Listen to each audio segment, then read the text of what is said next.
For thousands of years, humans have looked at birds and thought, could I get closer to that? The answer increasingly is no.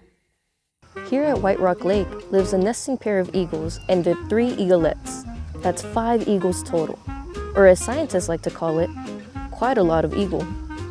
The bald eagle became America's national bird because it represents freedom, majesty, and the ability to look disappointed from very far away. Kinda reminds me of my mom.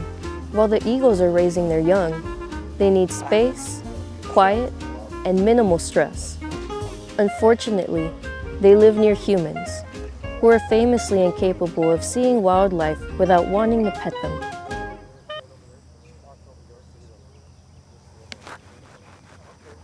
Here's how to protect the eaglets. Rule number 1, keep your distance. If the eagle changes behavior because of you, you are too close. Rule number 2, don't crowd the nest.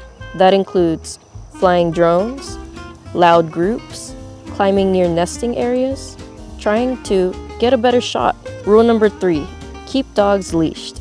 To an eagle, an unleashed dog can look like a threat or a meal.